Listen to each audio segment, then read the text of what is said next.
भाई अब वो तो कहता है मेरे को पहले एमएलए बनाओ फिर दोनों पार्टियां राज करो। छबड़ा हो, देवली उनियारा हो, अंता हो, पता नहीं दूसरी जगह भी भगवान ना करे बीच में कोई चुनाव तो भी वो वहीं से लड़ेंगे। अब वो उनकी मर्जी की बात है, वो तो अपना विवेक है कि कौन कहाँ से लड़े।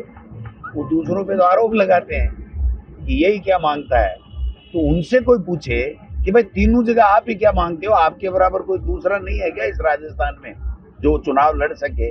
आपने एक जगह लड़ लिया, दूसरी जगह दूसरे भाई को आप मौका देते, उसको समर्थन देते, तीसरी जगह तीसरे को मौका देते, तो आपकी बात में दम होता। वरना तो आप कह रहे हो कि बीजेपी और कांग्रेस सब बेकार है, मुझे जब तक एमएलए नहीं बनाए तब तक कोई काम का नहीं।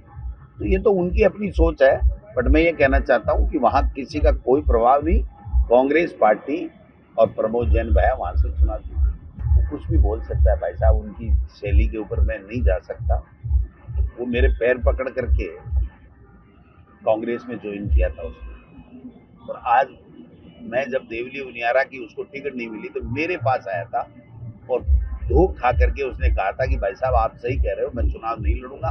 और दूसरे दिन बयान दिया था कि गोविंद डोटासरा सच्चा इंसान है, अच्छा इंसान है। और उसके बाद में 4 दिन बाद में फार्म भी भर दिया, चुनाव भी लड़ लिया, हार भी गया, जेल भी चला गया, अब वहां भी चुनाव लड़ रहा है। क्या क्या बोल रहा है, किसके लिए, अशोक चांदना जी के लिए क्या बोल रहा है, भैया को धमकी दे रहा है, मेरे लिए क्या बोल रहा है, और किसी के लिए क्या बोल रहा है, वो तो उनका अपना विवेक है।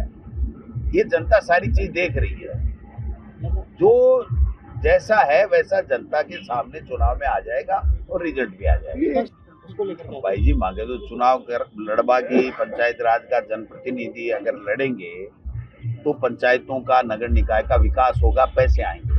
वरना फाइनेंस कमीशन पैसे ही नहीं देगा, क्योंकि वो ये कह रहा है कि 5 साल का कार्यकाल पूरा हो गया, नया निर्वाचन होगा तभी हम लोग पैसे देंगे, चाहे केंद्र की बात हो चाहे राज्य की बात हो। तो जब हमारा पैसा ही नहीं आएगा तो इनको प्रशासक लगा करके बैठाने से तुक क्या है, मतलब क्या निकला, आप बताओ।